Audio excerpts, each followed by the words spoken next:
Buenas tardes a todos. Gracias un día más por acompañarnos, por estar aquí. Tenemos la visita de nuestro amigo Manuel de Rocal.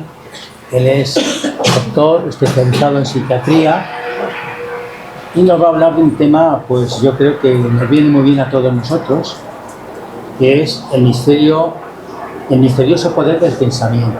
Bueno, él ha sido el presidente de la Asociación de Parapsicología, la Asociación Española de Parapsicología. Él se dedica también al tema del dibujo. Es un gran entusiasta de los cómics. De hecho, muchos de los cómics que veréis vosotros los ha realizado él. Pero sobre todo le llama mucho la atención pues, las cosas del misterio, como es lógico y natural. Es colaborador de muchos medios de comunicación, como es la Escuela de la Brújula, por ejemplo. Cuarto Milenio también. No, en Cuarto Milenio hace mucho que no voy, pero bueno, no, en Dragón Invisible, por ejemplo, exacto, en ese sí, en ese estoy contigo. El colegio Invisible también, o sea, bueno, la mayoría de los... Como veréis, pues lleva muchos años dedicado a este tema, que le apasiona y que nos hace que los demás nos apasionemos también con él. Así que vamos a recibirle, si os parece, pues con un aplauso.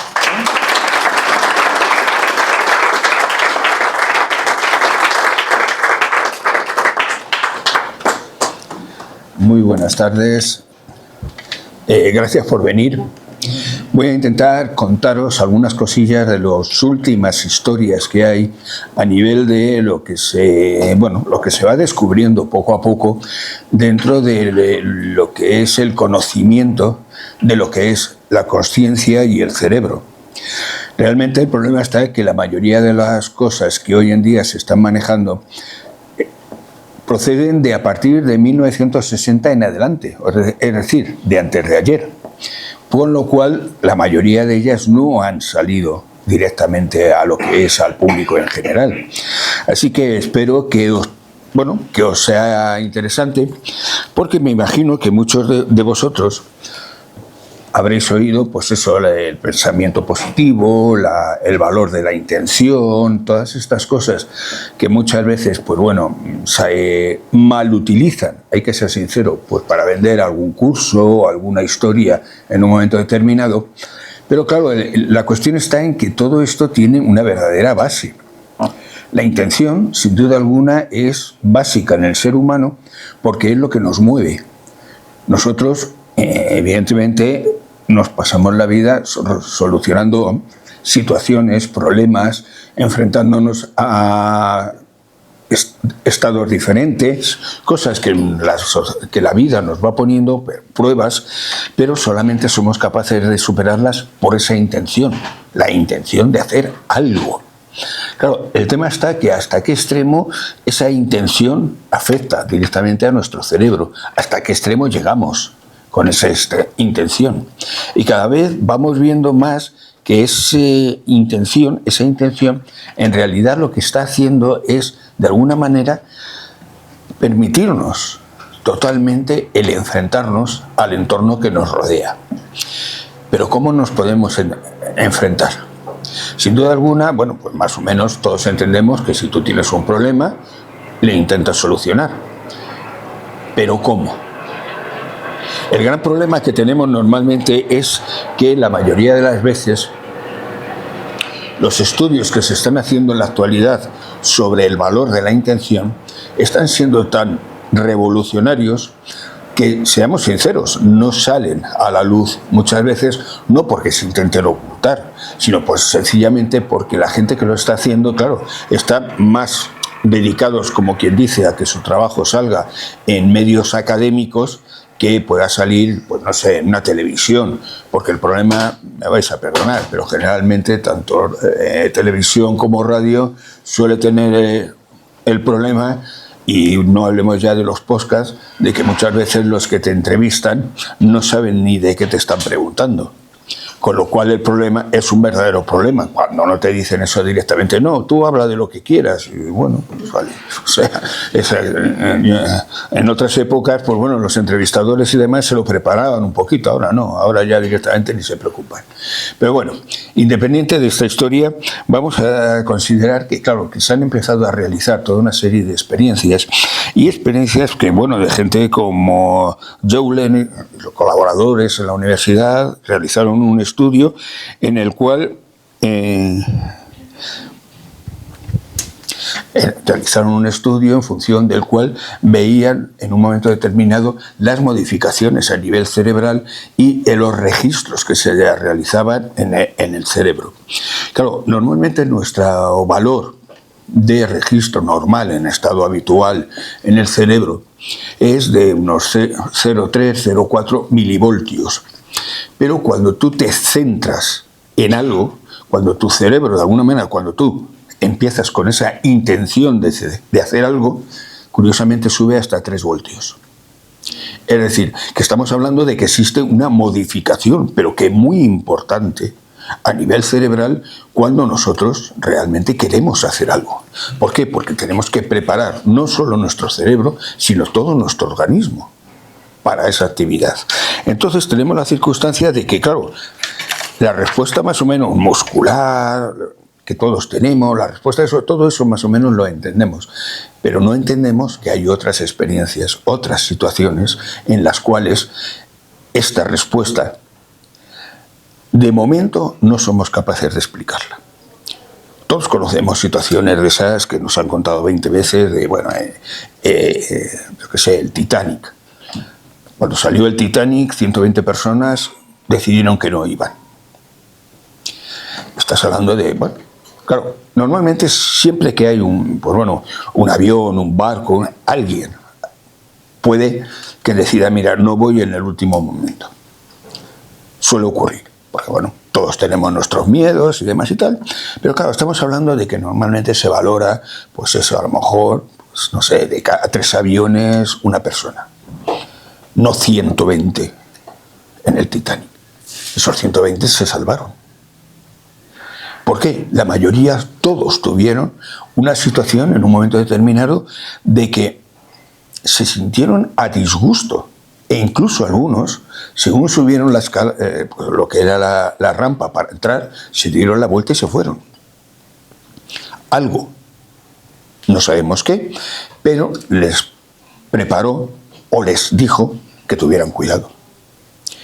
Claro, nosotros cuando normalmente tenemos la situación de que vamos a enfrentar a un peligro, más o menos pues tenemos una respuesta. Se lo llevamos a nivel genético, desde nuestros más antiguos antepasados. Cuando ibas por el medio de la selva y demás, pues llevabas un grado de atención alto por donde podía salir cualquier cosa. Pero claro, el tema está que cuando no hay una posibilidad en un momento determinado de esa afectación, ¿por qué reaccionamos así? ¿Qué es lo que nos ocurre? Porque claro, en la selva es lógico que tengas una respuesta, pero ¿y en la ciudad? ¿Es necesaria esa predisposición? Pues sin duda alguna hay algo todavía que nos queda de aquella época que nos prepara y nos predispone a enfrentarnos a un posible daño que en ese momento no tenemos en cuenta, no sabemos por dónde puede llegar.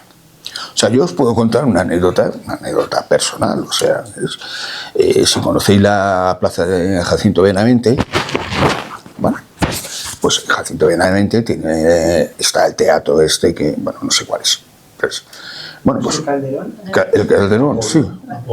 No, el Apolo está, Apolo está en Tirso de Molina. Bueno, no sé, bueno, da igual, ahí hay un teatro grande que hace esquinazo. Bueno, pues ocurrió hace aproximadamente un par de años el hecho, bueno, yo paso por ahí cada 2 por 3, porque yo vivo en la plaza de Tirso de Molina, con lo cual cruzo por allí.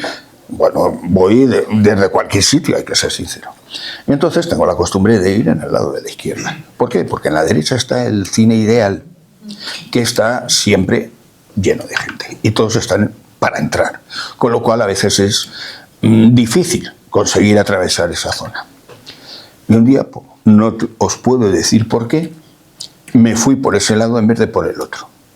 Según estaba pasando por la pequeña plaza esa que medio tienen ahí montada delante del Cine Ideal, pues se cayó un trozo de cornisa del teatro.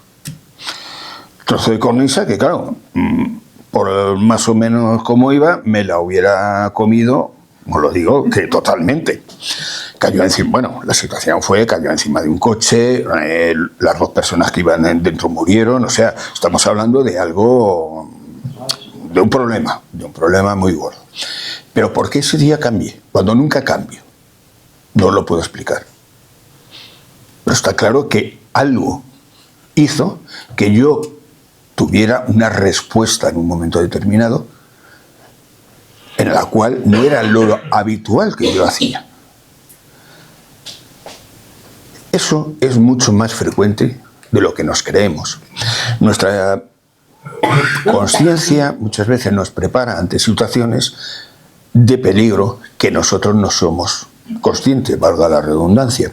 La cuestión es sencilla, tal como no cambiamos a lo mejor simplemente la calle por donde vamos, nunca la tenemos, ese problema, con lo cual nunca podremos decir, es que si hubiera ido por... No lo vives, no lo tienes.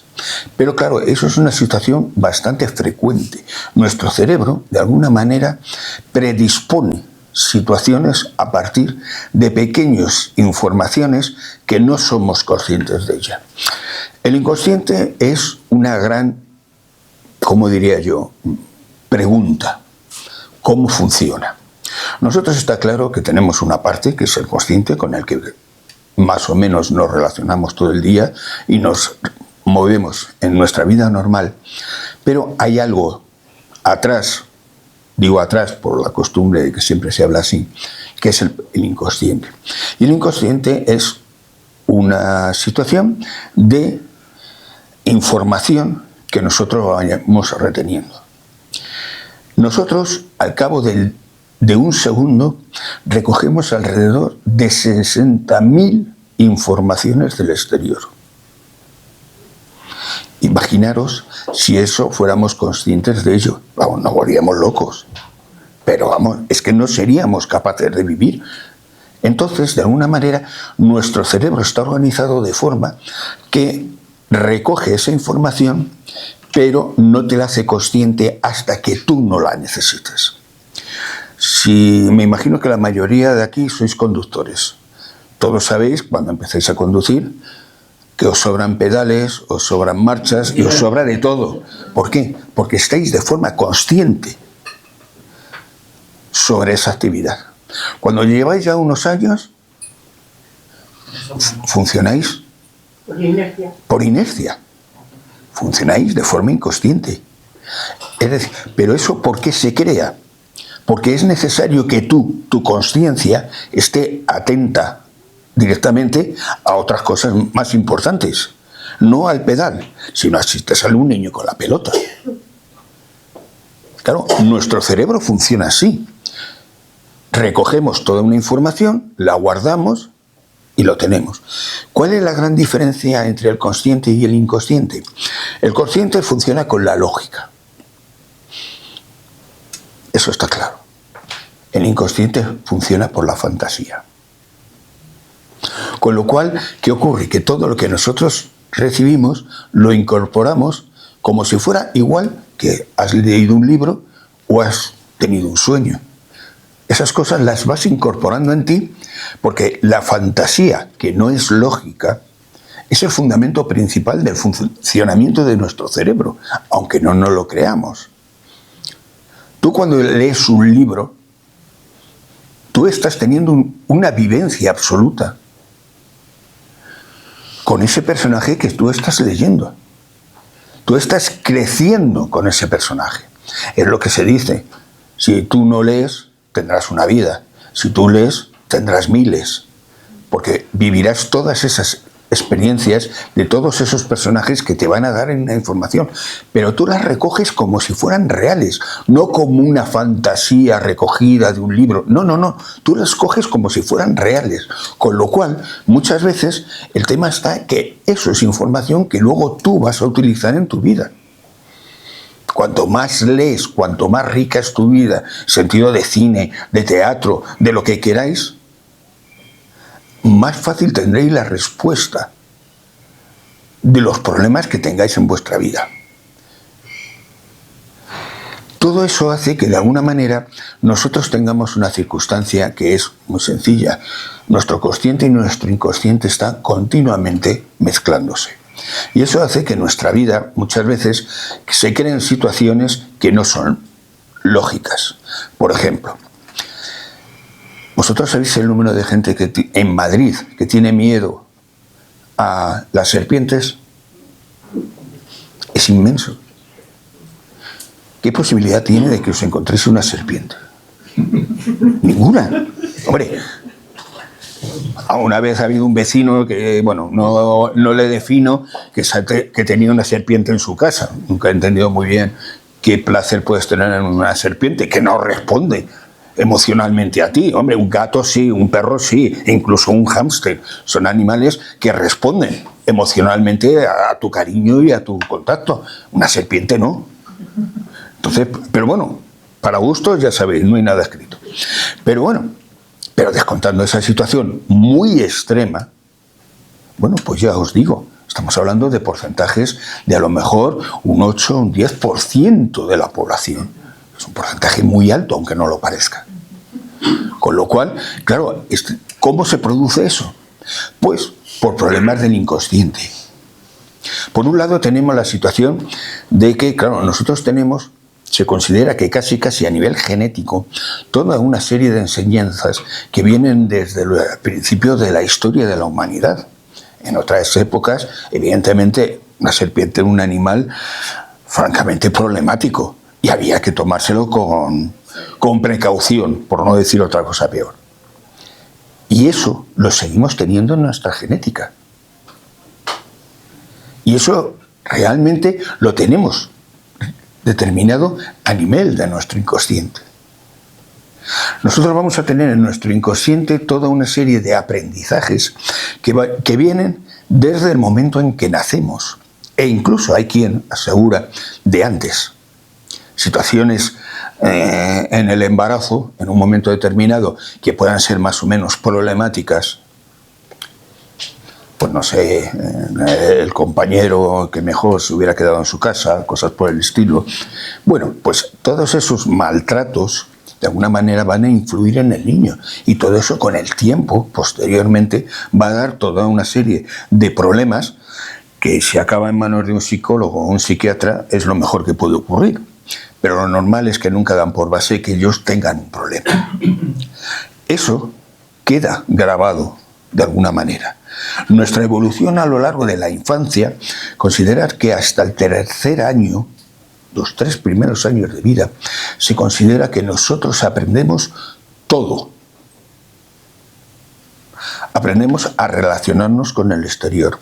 Aprendemos a relacionarnos con papá y la figura del poder. Aprendemos a relacionarnos con mamá, que normalmente suele ser la figura del cariño. A veces es al revés. Porque bueno, cada uno tiene, es la circunstancia que tenemos todos, ¿no? O sea, no tenemos un patrón, vamos, no somos un ordenador que nos mete en un programa, que quede muy claro. O sea, eso es un juego muy primario para querer explicar algunas cosas. No, todos somos diferentes porque dependemos de esa evolución con papá y mamá, luego posteriormente con los abuelos y el resto de la familia, luego posteriormente con el colegio y los profesores. Todo eso nos va marcando de alguna manera nuestro interés y nuestra situación social. ¿Qué hace todo eso? Que de alguna manera rechazamos por razones sociales muchas cosas que no entendemos. Por ejemplo, que nuestro cerebro pueda tener respuestas que no son lógicas. Es decir, que tú puedas en un momento determinado adivinar que el Titanic se va a hundir.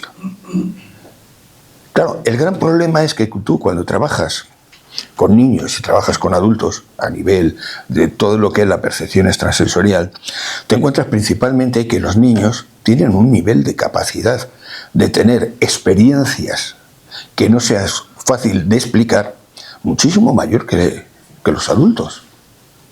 capacidades de adivinar situaciones, de en un momento determinado, pues no sé, o sea, decir, no, el abuelo está por aquí, no sé qué, y, bueno, pero el niño, que el abuelo está muerto. Ya, pero yo le veo todos los días.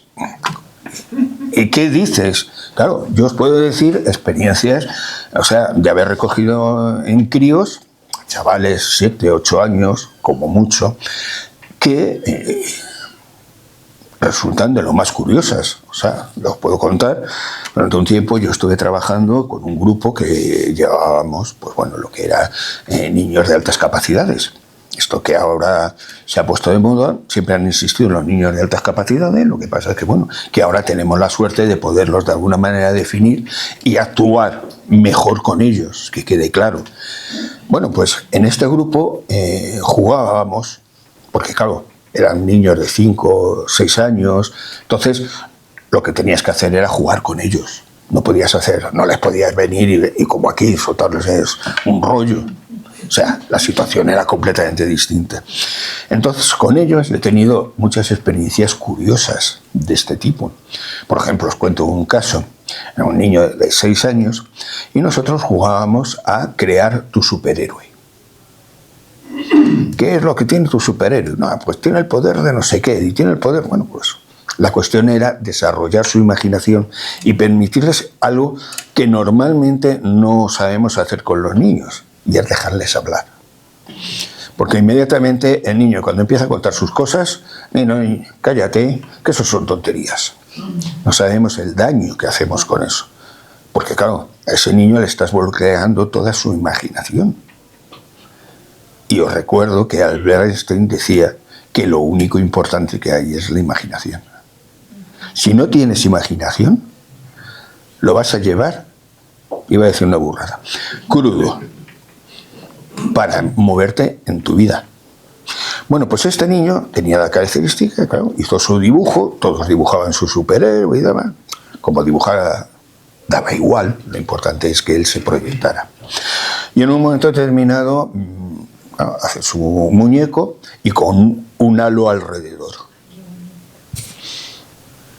Claro, la pregunta, ¿y esto qué es? ¿Y qué es? No, es que tiene ese halo porque con ese halo ayuda a los demás. Vale, qué bien. ¿Y qué hace ese halo? No, dependiendo, es que claro, cada uno tiene un halo y dependiendo de si el halo es blanco o negro o de otro color, pues la persona está enferma o no. Claro, os podéis imaginar el cruce de cables que a mí se me creó cuando eso me lo empieza a contar un niño de 6 años. Y dices, bueno, o sea, llevo 40 años leyendo a nivel de todo lo que es las religiones orientales, el aura, el no sé qué tal, y esto me lo cuenta un niño de 6 años.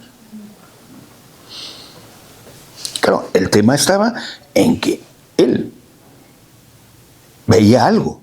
No os puedo decir el qué, pero lo que sí estaba claro es que lo que él decía tenía sentido, porque hice la pequeña experiencia. Y bueno, y la profesora no sé qué, ¿cómo le ves? No, ella más que nada tiene un problema a nivel de la tripa y no sé qué y tal, porque se le ve como muy oscuro. Vale. Y ese no sé qué. Claro, fui, pues os puedo decir, de unas 10 personas.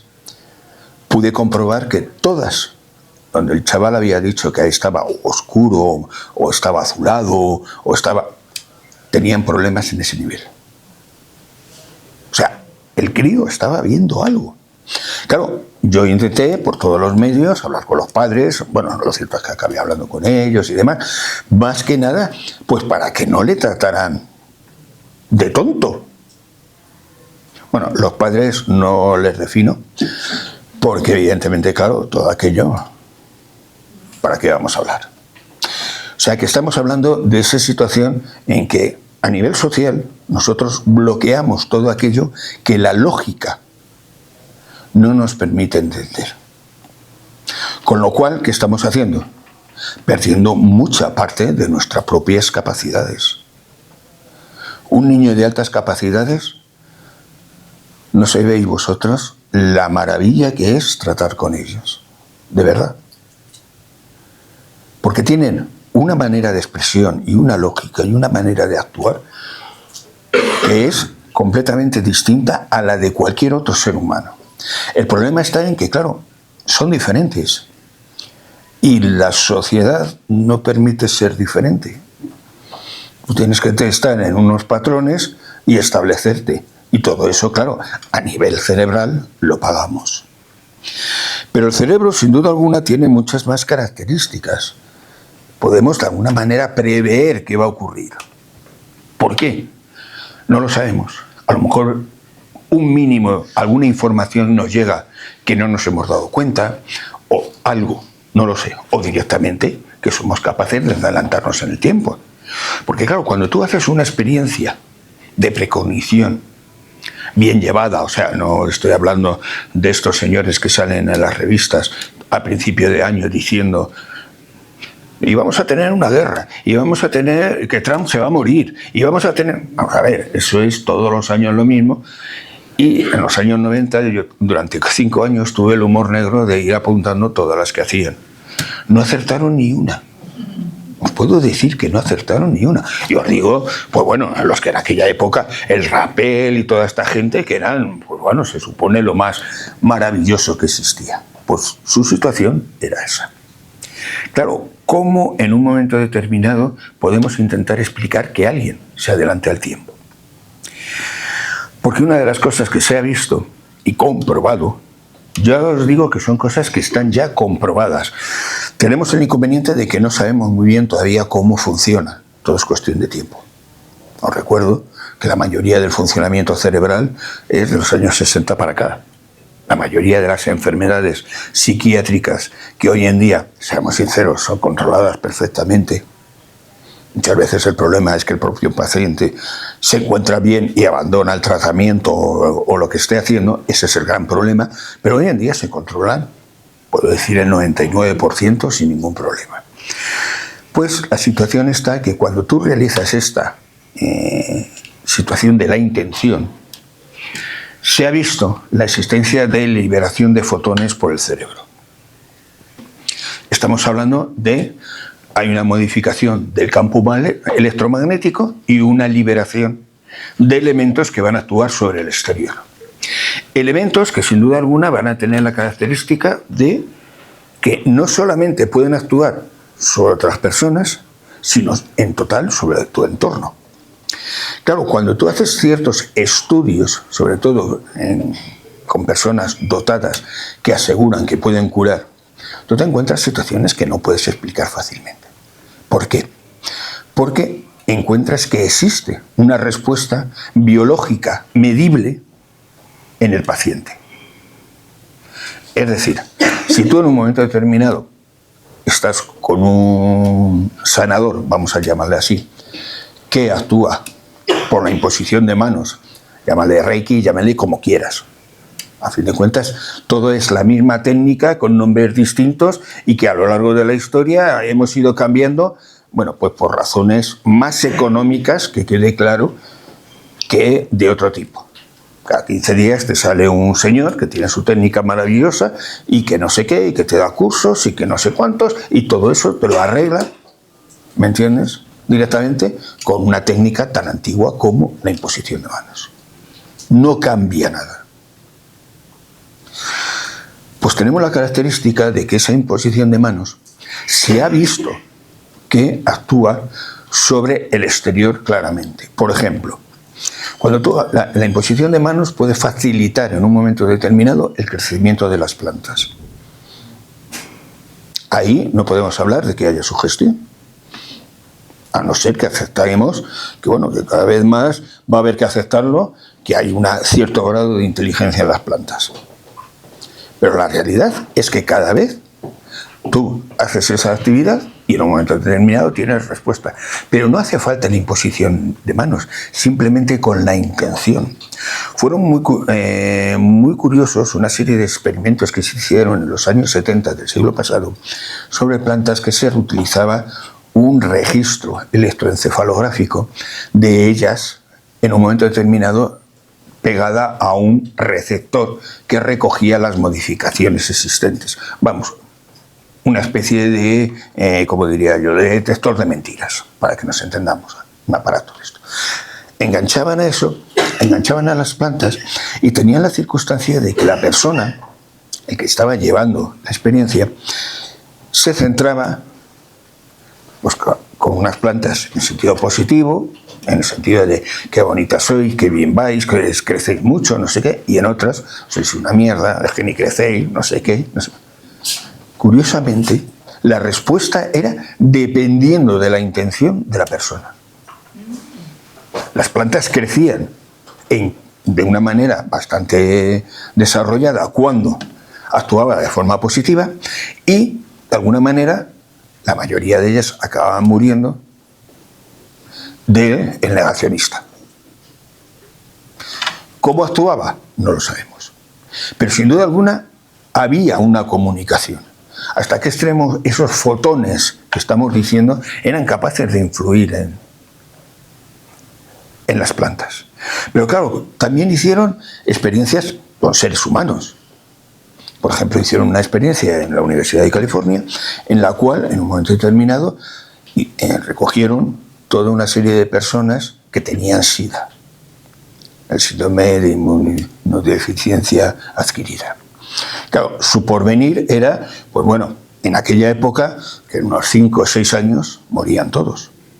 Porque, seamos sinceros, los tratamientos que hoy en día utilizamos son de hace 4 días, pero de hace 4 días. Con lo cual, claro, el control que había era imposible de salvar a aquella gente. Y se hizo la experiencia. Y se hizo la experiencia con 2 personas. El enfermo y alguien que de alguna manera estuviera cerca de él y que demostrara un cierto cariño hacia él. La pareja, la madre, un hermano, o un amigo, muchas veces, porque claro, todo esto depende directamente del sentimiento de la persona, no de otra razón. Se hizo la experiencia y lo típico que se hace en ciencia, la mitad con control, no se les hizo nada, y la mitad con la experiencia en sí, a ver qué pasaba. La mayoría llegaron, cuando pasaron 10 años, todos los de control habían muerto. A los 20 años empezaron a morir algunos de los que le habían hecho la experiencia. ¿Qué es lo que había pasado? Pero es que esa experiencia se ve, por ejemplo, en casos, en un momento determinado, de embarazadas. El parto es más fácil si hay una buena relación entre la pareja o con otra persona, porque curiosamente cuando se han hecho algunos estudios y demás en los cuales lo que se ha querido ver es la respuesta del niño dentro a nivel de movimiento y demás y tal, muchas veces, curiosamente, tiene más dependencia del cuñado que del marido. No quiero sacar conclusiones, pero es la realidad. O sea, tú haces el estudio y es lo que te encuentras. Sin duda alguna se crea una situación, pues de cariño, si te llevas bien con el cuñado y no tiene toda la carga emocional que tiene el padre. Aunque tenga una carga en el sentido, pero no llega a ese extremo. Entonces, sin duda alguna, claro, esto hace que nos entendamos que realmente nosotros influimos a los demás por nuestras emociones. No es una cuestión de decir, oye, es que quiero que... No. Tenemos que darle una base, y esa base es la emoción. Es la imaginación esa que nos viene del inconsciente. Estudios realizados de enfermos, de enfermedades de todo tipo, diabetes, problemas reumáticos y demás, en los cuales se ha jugado con la pareja, siempre ha habido una mejor vida en aquellas parejas que se llevaban bien. De alguna manera, uno y otro se alimentan a sí mismos. Mientras que cuando hay mal rollo, pues os podéis imaginar, la situación se convierte más en un martirio que en otra cosa. Claro, esto lleva a conclusiones a veces que es lo que dicen, no, es que cuando a ti te echan una maldición, no, cuidadito, no estamos hablando de esas cosas. Las maldiciones no tienen base ninguna, que quede claro. Se ha demostrado por activa y por pasiva que la única cosa que tiene razón en esta situación es que a ti te digan que te han echado la maldición. ¿Por qué? Porque entonces lo que actúa es tu sugestión. Claro, es que la sugestión no la damos valor. Es otro de esos elementos de nuestro cerebro que le permite controlar absolutamente todo nuestro organismo sin plantearnos claramente cómo actúa. Pero la realidad, bueno, todos lo sabéis, cuando un fármaco se quiere aceptar, hay que enfrentarle al efecto placebo. El efecto placebo es sugestión pura y dura. ¿Por qué? Hombre, pues estamos hablando de una cuestión económica. La seguridad social no te puede dar un fármaco que no se sabe ni cómo actúa y qué resultado va a tener contigo. Porque claro, la sugestión tiene el inconveniente de que no actúa diciendo, no, es que sabes que va a actuar en el 60% de los casos. No, es mucho más variable. Depende de tu propia persona, de tu manera de enfrentarte a esa enfermedad, de tu emoción en la enfermedad. La sugestión, el efecto placebo, sin duda alguna, tiene una actuación directamente de liberación de toda una serie de hormonas a nivel interno que equilibran nuestro propio organismo. Serotonina, dopamina, todas estas que tantas veces hablamos, es que nosotros somos una bomba de hormonas. Y no digo las señoras cuando tienen su etapa. De verdad, me da miedo. Pero bueno, la realidad es esa. O sea, nosotros dependemos directamente de todos los neurotransmisores, de nuestra liberación hormonal. Todo eso está controlado con nuestro cerebro. Cuando dicen eso de que el 5% del cerebro es el que funciona, bueno, en los políticos sí, en el resto, seamos sinceros que no. O sea, a nosotros, al resto, nos funciona todo. ¿Por qué? Porque hay que controlar la respiración, el tubo digestivo, la liberación hormonal, los movimientos que estás haciendo, todo. Claro, es que hay mucha información que controlar, con lo cual necesitamos directamente ese control desde el cerebro. Entonces, claro, siempre decimos lo mismo, ¿no? Es que en un momento determinado, pues claro, solo se utiliza, no. El 5% es la parte consciente. Bueno, más bien es el 10%, la parte consciente. Pero esa parte consciente se ha demostrado que depende de lo que tú estés haciendo, se va a extender más por el cerebro. Por ejemplo, si tú tienes un cuadro místico, quien funciona principalmente es tu lóbulo parietal derecho. Si tú tienes una experiencia cercana a la muerte, quien funciona es tu lóbulo parietal derecho. Es decir, el lóbulo parietal derecho está relacionado con todas esas actividades que nosotros llamamos del misterio. ¿Por qué? Funciona así. La cuestión está en que es muy sencillo. Si tú estimulas eléctricamente, que se ha hecho, el lóbulo parietal derecho, tienes una respuesta y tú tienes una serie de vivencias, pero no son iguales a las vivencias que te crea en tu situación normal. Es decir, si tú tienes una sensación de salida del cuerpo, la persona que te lo cuenta, te cuenta que él vive completamente su situación, se ve a sí mismo como es fuera del cuerpo. Es decir, él tiene su imagen consciente de cómo es. Pero si tú estimulas eléctricamente el lóbulo parietal, tiene la característica de que sí, tiene la misma vivencia, de que sales del cuerpo, pero no mantienes tu forma corporal. A lo mejor sales y te sientes como con una mano grande, con el brazo corto, o sea, no te ves bien, te ves raro. Eso hace que, sin duda alguna, que claro, que nosotros, nuestra consciencia es algo que empieza a plantear el hecho de hasta qué extremo depende del cerebro. Cuando tú actúas sobre la masa, ese medio kilo que tenemos dentro de la cabeza, y te da una serie de respuestas que, seamos sinceros, muchas veces no tienen sentido, pero tienen su contrapartida cuando tú lo haces de forma voluntaria. Pues claro, el viaje astral, la experiencia de fuera del cuerpo, todo esto, llamémoslo como queramos, es algo que llevamos hablando de ellos desde que el mundo es mundo. Recordemos las antiguas Grecia, Roma, sitios que había especialmente para dedicarse a hacer eso. Había templos para eso. Con lo cual estamos hablando de algo que no es de ahora. Ahora es la venta del producto. Que quede claro. Hemos tenido una etapa muy mala, yo creo, pero a la vez muy buena, que fue la época directamente cuando empezó toda la famosa época esta de la época de Acuario, los hippies y toda esta gente, que son los que realmente sacan todo este mundo a la palestra.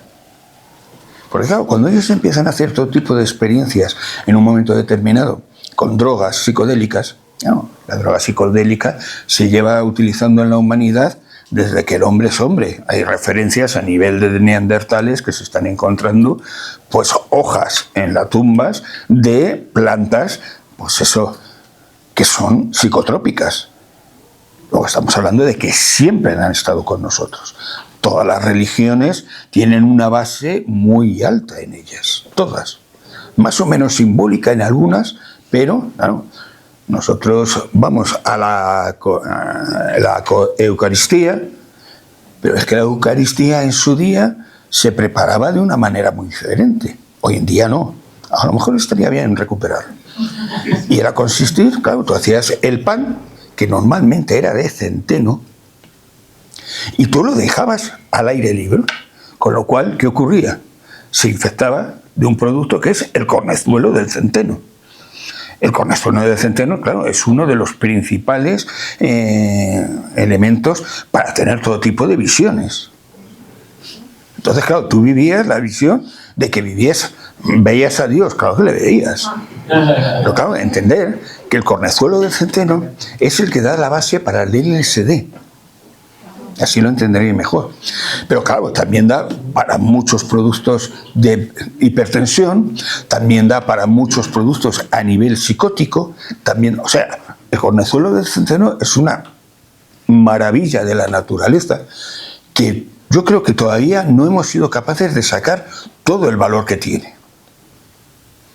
Porque claro, empezó originariamente con el LSD, la gente buscó en la raíz, y te encuentras que es eso, que en su momento Sandoz pues acabó haciendo verdaderas plantaciones de centeno que contaminaba con el suelo, porque claro, como fuente para en un momento determinado después sacar todo tipo de productos, era increíble. Y nosotros muchos, vamos, cualquiera de vosotros que sea hipertenso, casi seguro que está tomando cornezuelo de centeno. Son cosas. Bueno, pues esa situación de liberación a nivel mental y de soltar toda nuestra fantasía, sin duda alguna, para muchos antropólogos y algunos biólogos, es la base de que nosotros no seamos monos. Nuestro cerebro, en su momento, cambia y se modifica por esas actividades. Y se modifica de manera que aumenta su número de neuronas, aumenta su número de conexiones, porque la imaginación que nos crean las drogas hace en un momento determinado que seamos capaces de evolucionar con respecto a los otros simios. Es una propuesta tal vez un poquito adelantada, vamos a ser sinceros, pero hay una base real. Hay una base real porque, claro, hoy en día no se hacen experiencias sí se hacen experiencias con LSD, lo que pasa es que no se sabe. Pero bueno, no, se siguen haciendo experiencias porque es lo que os digo, el cornezuelo tiene una posibilidad de dar todavía muchas respuestas que no conocemos. Pero tenemos sistemas para modificar nuestro cerebro. La meditación. Se vende, yo lo sé, se vende muy fácilmente. No, la meditación es buenísima, no sé qué, tal y cual. Pues sí, resulta que es buenísima. Una de las cosas que yo obligaría es que los niños en el colegio aprendieran a meditar. Se evitarían muchas enfermedades. Porque claro, a fin de cuentas, la hipertensión, los problemas cardíacos toda esta situación depende directamente de nuestro estrés. Con lo cual, si tú eres capaz de controlar tu estrés, que tu cerebro lo puede hacer de una manera muy fácil, todo eso sería más fácil de controlar. Yo os puedo... Bueno, cuando yo hice medicina, yo hice... Bueno, o sea, en aquella época primero se hacía la tesina y luego la tesis doctoral, ¿no? La tesina era el primer paso. Ahora son por cursos, te van dando puntos. Cuando tienes suficientes puntos ya puedes hacer la tesis. Bueno, es otro sistema. Yo empecé con la sección de nutrición de un hospital en el que yo estaba, a hacer para controlar directamente el consumo de insulina en diabéticos con técnicas de relajación. Técnicas de relajación, meditación, pero o sea, dirigida. Yo llevaba a la persona a ese estado de relajación que normalmente te crea la meditación. Bueno, me tiré el estudio, cogí 10 personas, seamos sinceros, no era muy grande, porque buscaba directamente hacer una especie de preestudio. Si aquello respondía, ya veríamos cómo lo montábamos. Y todas eran personas de una edad, la mayoría 70, 80 años, todas con problema diabético pero grave, llevaban muchos años con ello, con tratamiento a nivel de insulina como base principalmente. Tenían sus pastillas y demás, pero bueno, eso era más secundario. Hicimos la experiencia durante, fueron 10 meses. En 10 meses, de los 10, solo una mantenía la insulina. ¿Qué hacíamos? Relajación y visualización creativa. Es decir, ellos se veían por dentro y veían cómo el páncreas se regeneraba. O sea, todo un rollo más o menos de fantasía, seamos sinceros, porque era, claro, todo era imaginación dentro de su cabeza de lo que estaba pasando. Bueno, pues ya os digo, 9 abandonaron la insulina y con su pastillita de por la mañana se mantenían perfectamente.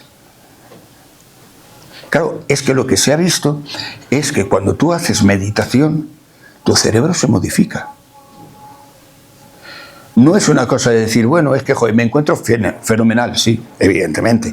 Hacer la meditación, te quedas relajadito y vas, pero como la seda. Se ha visto perfectamente que existe un aumento a nivel cerebral, no solo de neuronas, sino de las respuestas de estas neuronas. Estamos hablando de que tú puedes meditar directamente metido en un TAC. Y tú estás midiendo las modificaciones electromagnéticas existentes en tu cerebro. O sea, no estamos diciendo de que, bueno, es que han decidido y han pensado. No, no, no. Son registros hechos a nivel de bueno, físico. Y se ha visto cómo aumenta el grosor, por ejemplo, de la corteza prefrontal, de cómo los laterales, o sea, la corteza parietal aumenta, cómo normalmente en esa situación quien se estimula es la corteza occipital, que es el de la visión. Es decir, que tú lo que estás haciendo en meditación es ver realmente lo que tú estás meditando. Con lo cual, claro, estamos hablando de que todo eso hace que tu cerebro, por medio de la meditación, ya no es solo la situación de que te encuentres a gusto, de que de alguna manera disminuyas el estrés que tienes, de que a la hora de respuesta ante una situación incómoda sueles tomártelo con muchísima más tranquilidad que el resto de la población. Es más difícil que tú acabes chillando y perdiendo los nervios. Pero hay una modificación que en gente que lleva muchos años meditando, los típicos lamas, budistas y demás y tal, pues claro, se han visto alteraciones que no son comprensibles. Porque claro, nosotros, nuestro cerebro,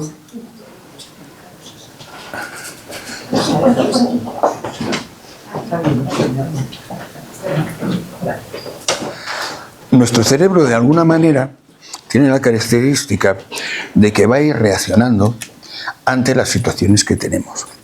Pero claro, cuando tú empiezas a realizar una serie de actividades concretas, eso influya en tu cerebro de una manera concreta.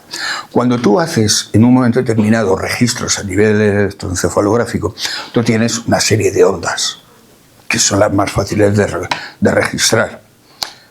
Alfa, beta, gamma, delta. Habréis oído hablar de ellas 2000 veces porque siempre estamos con el mismo tema.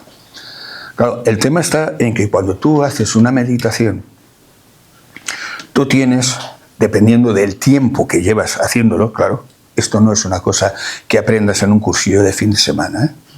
O sea, lo siento. Sería maravilloso, pero me temo que nos cuesta un poquito más de trabajo. Inmediatamente, cuando entras en ese estado de relajación, tú entras en el estado alfa. El estado alfa, ¿qué quiere decir? Que tu conciencia, de alguna manera, está dormida. Con lo cual, en ese estado alfa, es muy fácil que el inconsciente dé la cara y salgan muchas cosas que tú no te esperas. Pues, por ejemplo, las predicciones, como decimos. Cuando tú te duermes, normalmente estás en un estado entre alfa y beta, vas dependiendo en función del estado en el que estás. El estado beta es un poco más profundo, es algo que consigues en un momento determinado, pues, digámoslo así, por ejemplo, en la hipnosis.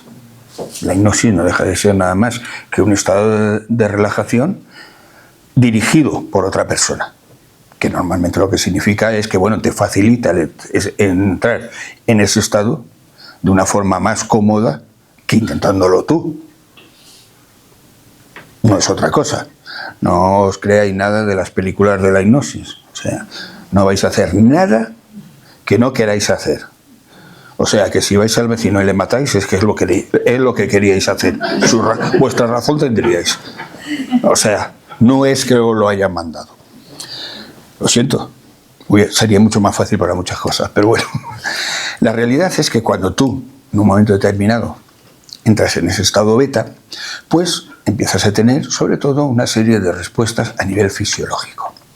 Los músculos se relajan, en un momento determinado, por ejemplo, si las articulaciones, tú tienes problemas en las articulaciones, esa relajación de los músculos hace que de alguna manera se relajen los ligamentos y eso facilita que los dolores que tú puedes tener a nivel articular se calmen bastante. O sea, tú vas a tener toda una serie de respuestas de tipo fisiológico en ello. Pero claro, aquí lo importante es llegar al gamma. Eso es lo que te cuesta. Gamma es un ritmo muy alto. Y en ese ritmo, que normalmente solamente se consigue por un estado alterado de conciencia, no me gusta decir alterado porque realmente son estados propios de nosotros. No es que estéis haciendo algo que sea diferente, malo, no. Es que el problema está en que nuestro cerebro, normalmente funciona en la consciencia de vigilia. Pero claro, tenemos otras posibilidades. El sueño, en realidad, es un estado diferente de conciencia. Porque nuestra conciencia no está absolutamente al 100%. Con lo cual, cuando tú llegas a ese estado, que se llega generalmente por medio de técnicas de meditación y cosas por el estilo, me da igual que hablemos de meditación, de mindfulness, o sea, todo es lo mismo, que os quede claro. La técnica es la misma, cada una con un nombre para poderla vender. Y cada cierto tiempo sale una nueva, o sea que... Y medirla y veréis que en realidad es lo mismo, o sea, no es nada más que una técnica de relajación más o menos llevada. Pues bueno, en un momento determinado, nosotros tenemos esa circunstancia de que cuando llegamos a ese estado, es cuando se ve que se empiezan a disparar toda una serie de respuestas que en un momento determinado no entendemos. Respuestas medibles, cuidado, porque en un momento determinado, claro, estamos viendo las modificaciones a nivel cerebral que se producen, la existencia en un momento determinado en el organismo a nivel hormonal y a nivel de neurotransmisores que se producen. Es decir, nuestro cuerpo reacciona todo completamente ante esa situación. Y eso hace, de alguna manera, que tengamos una situación especial que, claro, ¿qué se llama? Un estado místico. Cuando nosotros tenemos un estado místico, no me meto en cuestión religiosa. Yo es que tengo el inconveniente de que creo que las religiones se han apoderado de todas estas cosas para justificar su supuesta realidad. Es decir, una religión, la que sea, no voy a dar nombres porque me da igual una que otra, cogen en un momento determinado el estado místico como un estado especial de sus santos. ¿Sabéis que podéis entrar en un estado místico sin ser santos? Hay muchos registros en los cuales gente han entrado en ese estado de golpe y porrazo sin saber muy bien cómo. Pero típico ejecutivo agresivo de estos en plan Nueva York, en la gran empresa que está hasta arriba directamente de adrenalina, porque tiene un estado de estrés increíble, sale al balcón y descubre qué bonita la naturaleza. Se siente identificado con ella, le parece maravillosa. Al día siguiente ya no va a trabajar. Es una pérdida de tiempo. Se busca su sitio en medio del campo, se va con sus 4 vacas, sus 6 gallinas y que le den por saco al mundo. Y claro, esa persona te empieza a contar lo que él siente, y es que es el mismo mensaje que tienes cuando tomas el LSD y cuando tomas directamente los monjes tibetanos. Es el mismo mensaje. Porque claro, lo importante no es la vivencia, porque claro, tú lo puedes conseguir con el LSD. Lo importante es cómo tú lo vives y lo que tú cuentas. No podemos hablar de Santa Teresa de Jesús y decir, no, es que era la gran santa, no sé qué. Me temo que es que la pobre era epiléptica. Claro, le daban sus crisis, tenía sus situaciones raras y en un momento determinado, pues bueno, era cuidada por las monjas que tenía alrededor. ¿Cuál es su valor? Que entrara en esos éxtasis que están perfectamente definidos hoy como una etapa previa directamente a la crisis epiléptica, o lo que contó. Sin duda alguna, su mensaje es lo importante, no es la crisis en sí. Es lo mismo que ocurre, pues bueno, en la mediunidad. ¿Qué es importante? Que la persona entre en ese trance en un momento determinado o el mensaje que da. El mensaje. Entrar en trance es muy fácil. Puedes entrar por drogas, por relajación, por lo que te dé la gana. Lo importante es el mensaje que esa persona dé. Me da igual el que sea, pero lo importante por encima de todo es eso. O sea que estamos hablando de que nuestro cerebro en realidad casi justifica toda nuestra vida. Pero hay veces en que no tiene sentido. Todas esas cosas que se salen de la lógica se la debemos a ese inconsciente que conocemos algo, pero muy poquito. Pensar que, por ejemplo, una de las frases que siempre se dice es que el consciente sería como una casa de una planta y el inconsciente es como un sótano de 12 plantas. Con lo cual tenemos la circunstancia de que hay toda una información que todo el día la estamos utilizando y no sabemos muy bien por qué y cómo. Pero eso lo tenemos todos. O sea, no penséis que hay personas especiales y que yo tengo poderes de no sé qué. No, eso no existe. Existe el entrenamiento. Claro, una persona que está jugando con estas cosas, por ejemplo, la mediunidad, todo el tiempo, facilita el tener esa respuesta. Una persona que no lo hace y el primer día llega y hay que tener un poquito de duda. ¿Por qué? Porque claro, ahora estamos acostumbrados a viaje astral en un fin de semana. Vamos a ver, los señores del Tíbet hacen los viajes astrales después de años de entrenamiento.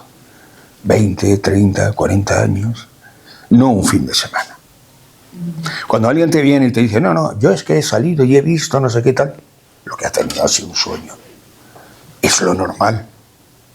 Porque tú, realmente, si tú has hecho viajes astrales, notas que es diferente.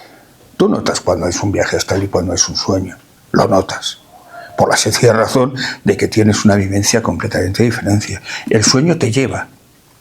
Tú vas teniendo una serie de experiencias en el sueño, pero en el sueño tú vas teniendo cosas que se te van poniendo por medio y tú las vas sintiendo o viviendo. En el viaje astral no se te mete nada por menos. Eres tú el que controla completamente el fenómeno. y tú vas a hacer lo que tú quieres. Hay una técnica que, bueno, reconozco que la he probado bastante, que es la técnica del Seimishik. El Seimishik es, bueno, una técnica que empieza en los años 70 en Estados Unidos. Hoy en día tenemos el Instituto Monroe, que es el que supuestamente lleva esta técnica y la lleva bastante bien, hay que ser sinceros. Bueno, esta técnica consiste en lo siguiente. Tú juegas con tu cerebro.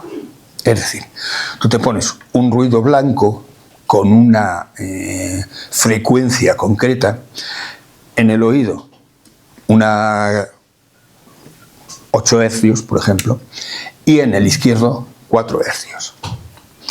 ¿Esto qué hace? Como tú tienes realmente las terminaciones nerviosas del oído van directas a cada una a un lateral, a un lóbulo lateral, lo que tú recibes por el derecho no es lo mismo que lo que recibes por el izquierdo.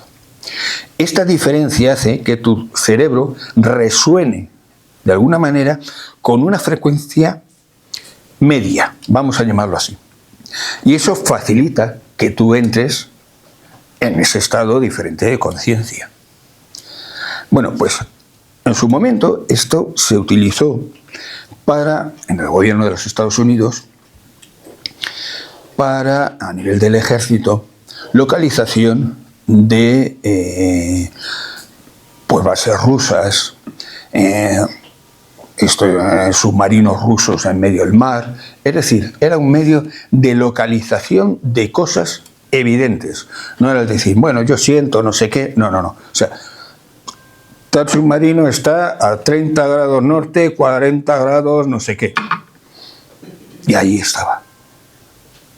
Claro, durante años esta técnica se utilizó, era un pequeño comando, el comando Stargate, que no tiene nada que ver con la película, pero ellos directamente tenían la característica que os digo, eran capaces de localizar lo que de alguna manera les preguntaban. Claro, eso con el tiempo ha ido degenerando. Hoy en día, bueno, se utiliza para las cosas más insospechadas, pero y hay mucho fraude en el tema, que quede ya claro. Pero de alguna manera el Instituto Monroe lleva desde esos años, desde los años 60, realizando estas historias y haciendo todo tipo de investigaciones a nivel universitario para ver la base de esto. Claro, Ingo Swann, que fue uno de los primeros visionarios remotos, porque esto se llama visión remota, no se llama de otra manera, fue uno de los primeros, hicieron muchos estudios con él, a nivel de registro electroencefalográfico y demás y tal. Y lo que se vio directamente era eso, cómo en el momento en que él entraba en la visión, su ritmo cerebral se disparaba y principalmente a nivel visual. Es decir, él estaba viendo lo que estaba buscando. No es que se lo imaginara, es que lo estaba viendo. Pero lo estaba viendo a distancia. Porque claro, yo estoy diciendo que este señor a lo mejor estaba en una base en Estados Unidos haciendo su numerito y estaba intentando localizar un aparato o lo que fuera en medio de Rusia. ¿Cómo explicamos esto? Claro, el gran problema fue, bueno, esto funcionó durante un montón de años, funcionó muy bien, pero hubo un señor llamado Ronald Reagan que empezó a caracterizarse por ser uno de los primeros presidentes nefastos de Estados Unidos. Entonces hubo un problema de un avión que se estrelló y no se sabía dónde. Un avión americano con toda una tecnología en un momento determinado que era, pues bueno, revolucionaria y demás y todo esto. Y pues, en una de las ruedas de prensa, el señor Reagan aparece con una carpeta en la que ponía Top Secret y ponía, pues es eso, directamente. Grupo de investigación, no sé qué tal y cual, en inglés. Claro, el periodista de turno se quedó con la copla y empezó a investigar. Y claro, acabó encontrando lo que iba buscando. A eso se le dio fama y a los 15 días todo lo que se había hecho se estropeó. ¿Por qué? Porque ya todo el mundo hacía visión remota. Ya no se hacía visión remota en la Marina y en el Ejército, sino las echadoras de carta hacían visión remota. Con lo cual, una técnica que funciona y funciona muy bien, os lo puedo decir, porque, vamos a ver, llevo varios años con ella, o sea, que no es una cosa de que, bueno, me han dicho, me han contado, no, o sea, están bastantes cursos ya de ella y demás y tal, y bueno, a su manera la aplico a diario, pues esto te permite tener un control y un conocimiento de una serie de cosas que están fuera de ti. Y estamos hablando de una técnica de aprendizaje, cuidado. Bueno, yo soy como la madera. Mis capacidades extrasensoriales, vamos, no me iba a ganar la vida con ellas. Pero aquí tienes resultados. ¿Por qué? Porque de alguna manera es una técnica que está orientada a potenciar algo que nosotros tenemos. O sea, no es que te dé un poder maravilloso, es que directamente lo que te está haciendo es potenciar algo que nosotros tenemos y algo que, por desgracia, tenemos bloqueado desde nuestra infancia. La realidad es que cada vez más los estudios que se están realizando vemos cómo hay respuestas, pues eso, a nivel de nuestra influencia del entorno en todos los aspectos. Somos capaces de influir en las personas que tenemos alrededor, a los animales, a las plantas, a los edificios. Somos capaces de saltar, de alguna manera, el tiempo y el espacio para recibir información que no sabemos cómo la recogemos, pero ahí está. Somos capaces de tener esa comunicación con otras personas en un momento determinado, eso que llamamos telepatía, y que cada vez está más claro. Porque ya no es el hecho de decir, no, es que yo en un momento determinado he pensado lo mismo que tú. No, es que se han hecho registros electroencefalográficos y resulta que hay superposición de las ondas. Es decir, lo que una persona tiene de respuesta a nivel cerebral es la misma que tiene el de enfrente. Y cuando tú las superpones, coincide. ¿Es una casualidad? Lo siento, no me lo creo. Estamos hablando de eso, de que de alguna manera nosotros tenemos toda una serie de capacidades en nuestro cerebro que cada vez vamos entendiendo. Antes hablábamos de telepatía, ahora hablamos de intuición, me da igual, le cambiamos el nombre muchas veces y en medicina, sobre todo, cambiamos el nombre para evitar que se confunda con ese elemento negativo que ya se ha creado. O sea, por ejemplo, la sífilis, pues a nivel médico nadie habla de sífilis, habla de lues. ¿Por qué? Porque la sífilis tiene una connotación social y demás muy negativa. Entonces, pues seamos sinceros, no le puedes poner un cartelito a un señor diciéndole, no, es que tú eres... Porque claro, cuando hablamos de esto, pues mira, las circunstancias han podido ser muchas, pero inmediatamente se piensa en lo peor. ¿Cómo la habrá cogido? Pues mira, a veces hay mala suerte. Pero ese es el tema. Entonces hoy en día cada vez más vamos teniendo nombres que vamos modificando para que en un momento determinado podamos seguir estudiando estas cosas. La intuición es una cosa que, bueno, que siempre se ha asociado al ser humano y siempre se ha asociado principalmente a la mujer. ¿Por qué? Porque evidentemente la distribución cerebral vuestra es distinta que la nuestra.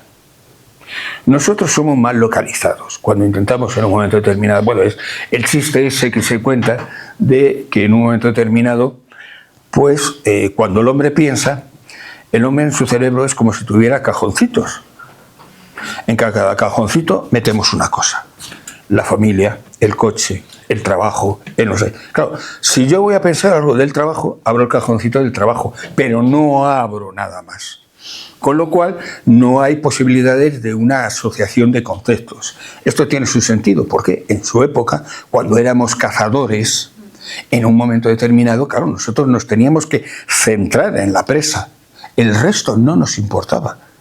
Eso ha hecho una selección a nivel cerebral que hace que nosotros, pues es eso, si vas a hacer algo, vas a por ello. Entre medias, lo que haya, pues bueno, seamos sinceros, la sociedad va cambiando bastante y cada vez tenemos menos cajoncitos. Pero bueno, que quede claro. Pero la realidad es esa, somos más directivos hacia esa función que en un momento determinado queremos hacer.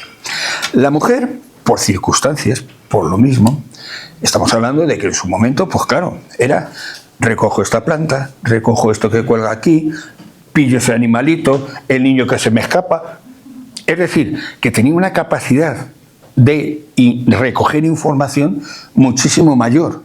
Entonces era capaz de controlar con más facilidad su entorno. Es lo que se dice. Las mujeres, ¿cuál es el problema? Que tienen un montón de cables todos cruzados. Con lo cual, claro, son capaces de estar pensando en 3, 4, 5 cosas a la vez. Seamos sinceros, eso no lo superáis completamente en la sociedad que vivimos ahora mismo. En su día, claro, cada cosa tenía su sentido. Hoy seguimos siendo casi un poquito primates, en el buen sentido de la palabra, y tenemos muchísimas cosas de aquellas épocas. Entonces, claro, en un momento determinado, ¿eso qué hace? Que la mujer recoja muchísima más información del alrededor que nosotros. Con lo cual es eso que se decía, es que entendían antes las cosas, tenían mejor intuición, ante un problema saben responder con más facilidad. ¿Por qué? Porque claro, es que tienen una capacidad de respuesta mejor organizada. Somos estupendas. Eso dalo por base, vamos, o sea. Mira, como decía aquella frase, Dios creó al hombre y el diablo se cabreó. Porque cómo no le había pedido permiso, haberle dicho algo. Dijo, bueno, haz tú lo que quieras. Y llegó y creó a la mujer. Por eso sois perfectas. Porque superó todos los errores que Dios había cometido. Bueno, chistes aparte. La realidad es esa. En un momento determinado tú tienes la circunstancia de que, claro, toda esa información que tú vas recogiendo es una base para una respuesta. Claro, siempre se ha dicho, no, la intuición es de la mujer. No, la intuición es de la mujer porque socialmente era aceptada. Un señor con intuición te colocaban cualquier apelativo en cuanto te descuidaban. No ya de raro, sino de cualquier otra cosa. Sin embargo, la mujer siempre se le ha aceptado esa situación. Con lo cual, estamos hablando que lo que antes llamábamos precognición, telepatía, ahora la llamamos intuición. ¿Por qué? Porque ya no tiene esa característica un poco negativa, por decirlo de alguna manera, que significa estos términos de telepatía y demás. ¿Por qué? Porque ha sido cogido por la sociedad y está muy mal utilizado. Entendamos, el gran problema es la existencia de una cantidad inmensa de personas que están haciendo negocio con esto. Pero por una razón sencilla, vivimos en una sociedad que sin ánimo de ofender cada día es más mierdera, hablando claro, y bueno, pues evidentemente nos crea más ansiedad, una respuesta más desagradable en respuesta al entorno, y todo eso, pues bueno, justifica historias como la vuelta del fascismo, como se dice normalmente, o la existencia de señores que se aprovechan de ti, porque en realidad necesitas, en un momento determinado, pues eso, que alguien te medio solucione ese problema que tú tienes, y además con la circunstancia de que, claro, si a ti te echan las cartas, te quitan tu problema. La decisión ya ha sido tomada por la otra persona, no por ti. Si sale mal, la culpa es del otro, no tuya. Y en una sociedad que lo único que sabemos es echarnos las culpas unos a otros a la cara, esas cosas hay que tener mucho cuidado. En fin, como veréis, hay mucho de qué hablar y bueno, el tiempo es limitado, pero lo que tenemos que entender es que por encima de todo, ese medio kilo que tenemos dentro del cerebro, de la cabeza, tiene toda una serie de posibilidades increíbles y que son fáciles de desarrollar. Solamente hay que querer un poco. Cosas como, por ejemplo, lo que os digo, la meditación. La meditación tiene unos efectos positivos tremendos. ¿Por qué no se utiliza? Pues porque no se utiliza. El Tai Chi es uno de los sistemas más increíbles que existen a la hora del desarrollo físico y mental. ¿Por qué no se utiliza? Bueno, es que eso es una tontería. No. Estamos hablando de costumbres milenarias, de miles de años. Costumbres que se han ido organizando a lo largo de los años y aprendiendo de sí mismas.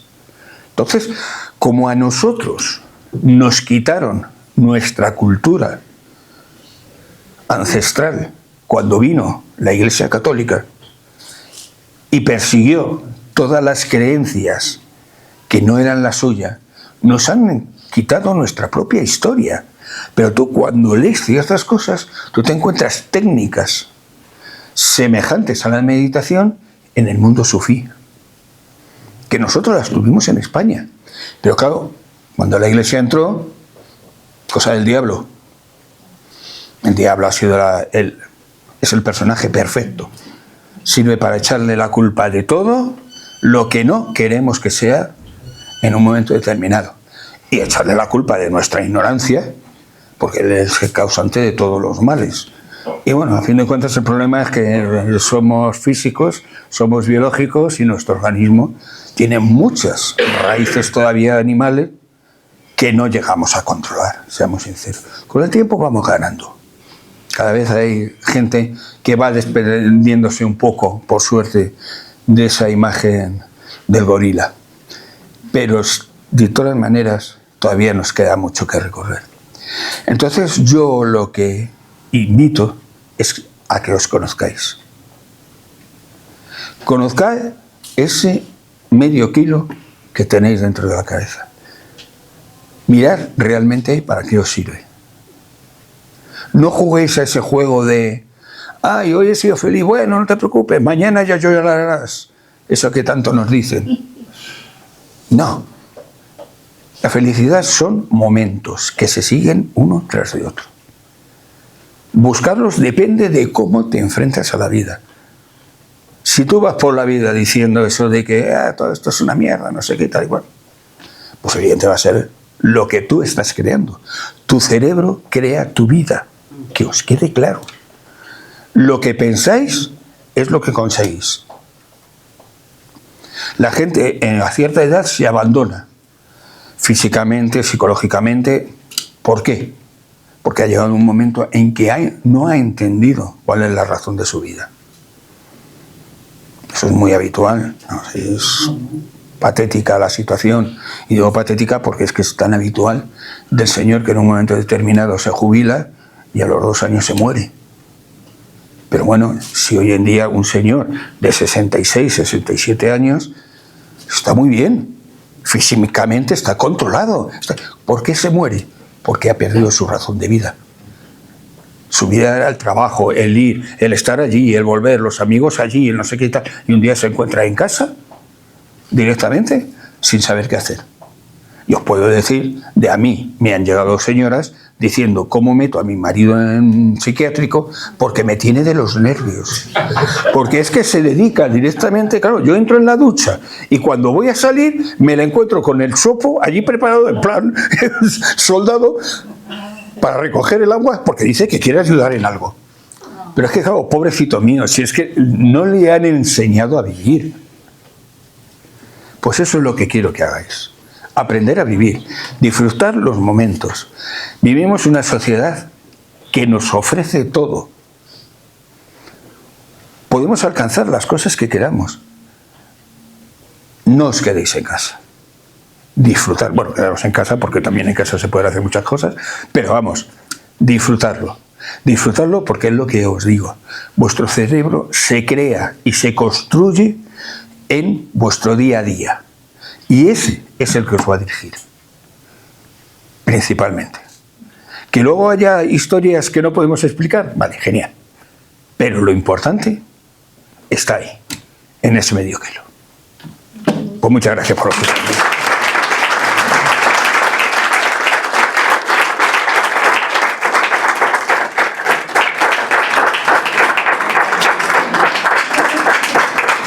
nada.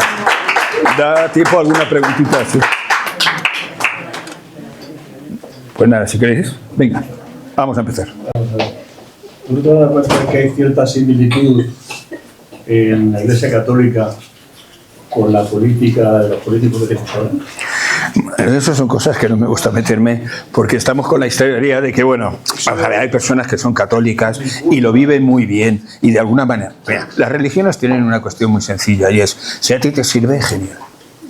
¿Me entiendes? Sí. El gran problema es que muchas veces hay personas que no están seguras de su religión y hacen todo lo posible por imponértela a ti porque consideran que esa es la única manera de que eso tenga valor. Y ahí es donde se equivocan.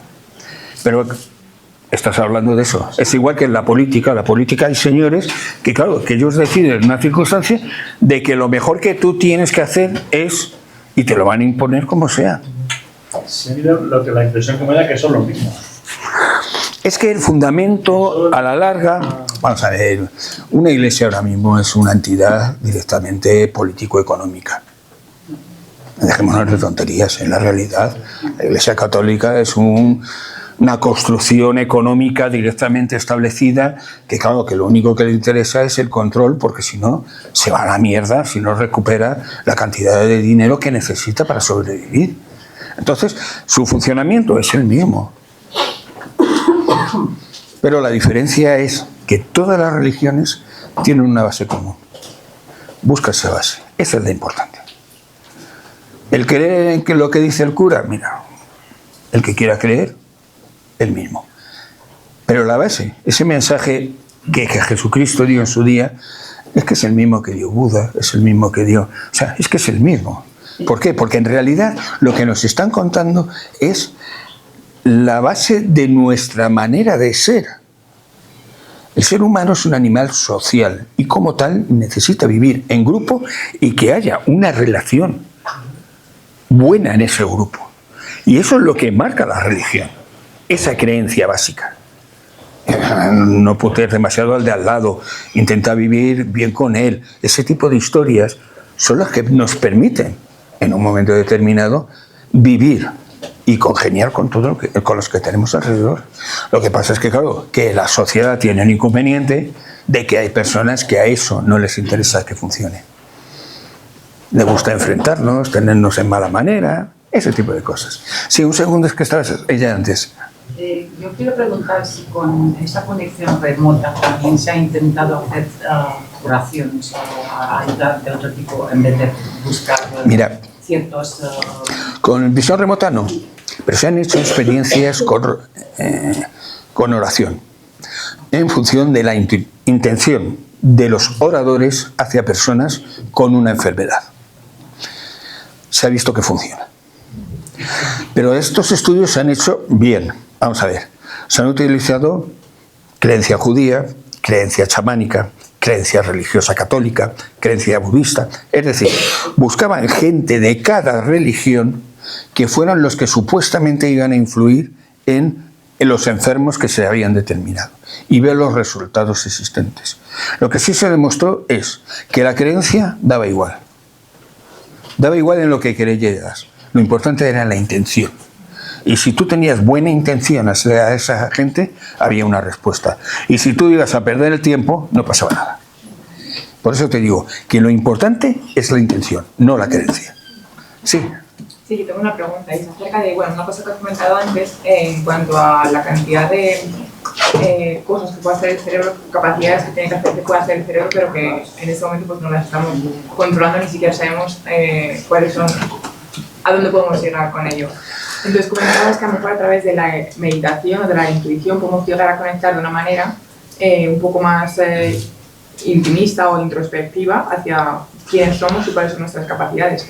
¿Sabrías dar alguna actividad o algún tipo de meditación un poco para conectar con esta parte? Mira, vamos a ver, la meditación clásica, o sea, el tener la atención puesta en la respiración, es la más importante. Y es la que está demostrada realmente que tiene resultados.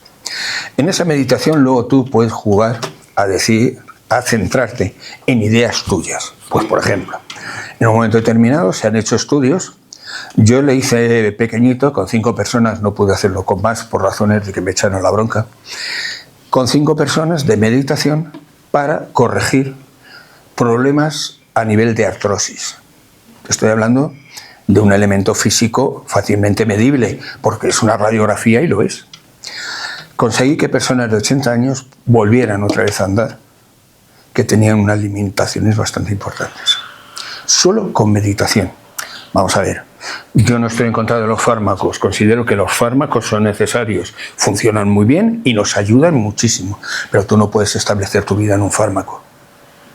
Porque claro, el fármaco tiene una serie de efectos secundarios que a la larga se van sumando. O sea, si tú tienes un problema diabético y vas a estar toda la vida con insulina, pues no te voy a decir los problemas que vas a tener. Lo primero, por el aumento de la glucosa, y lo segundo, porque claro, tu organismo no responde a la glucosa. Lo que responde es la inyección que tú te has puesto. ¿Y cuál es el problema? Que si hoy comes más, a lo mejor la insulina se te queda corta, con lo cual se acumula la glucosa en sangre y afecta pues, a las terminaciones nerviosas, a la vista, a toda una serie de sitios. Y si tú te pones demasiada, pues a lo mejor lo que ocurre, o comes menos, pues tienes una bajada de glucosa y vas al suelo. O sea, pero bueno, pero son necesarios, porque lo que sí está claro es que si tú no te pones la insulina, en 6 meses no te cuento ni cómo estás. Entonces, pues ese es el tema. Claro, todas estas cosas se cuentan y se mezclan con otras técnicas. Hay una cosa que es la visualización creativa. La visualización creativa es una técnica muy sencilla. Tú en la imaginación te haces la idea de lo que tú quieres conseguir. Yo conozco gente que la utiliza desde para aumentar sus ingresos económicos, a controlar enfermedades, a las cosas más insospechadas. Por alguna razón, nuestro cerebro vive como una realidad esa visualización creativa. O sea, que si tú en un momento determinado tienes la visualización, pongamos, de controlar tu glucosa, es más fácil controlarla. Yo he tenido personas, a nivel de grandes deportistas, que aparte de su entrenamiento y todas sus palizas que se pegaban los pobrecitos y esas cosas, utilizábamos la visualización creativa para ver, que él viera las mejores técnicas para aplicarlo, sobre todo en carrera. Curiosamente mejoraban sus tiempos. A lo mejor llevaban 10 años practicando y demás y tal y cual. Empezabas con esta técnica y a los 3 meses empezaba a ir ganando segundos. Su cerebro se lo había creído. Sí, hay un libro que es de Joe Dispenza, creo que Joe Dispenza. Algo así. Sí, no, es lo que os digo, hay muchísimos libros, van saliendo. El problema es que tal vez la mayoría se fundamentan más en la vivencia personal. Entonces, que es muy importante, pero claro, hay que buscar esos estudios que hay detrás que van justificando estas historias, porque claro, si no, siempre te queda la duda de, bueno, ¿me estarán vendiendo la moto? Porque es que a veces estas historias suenan demasiado bonitas, que quede claro. Pero bueno. Muy bien. Bueno. Muchas gracias.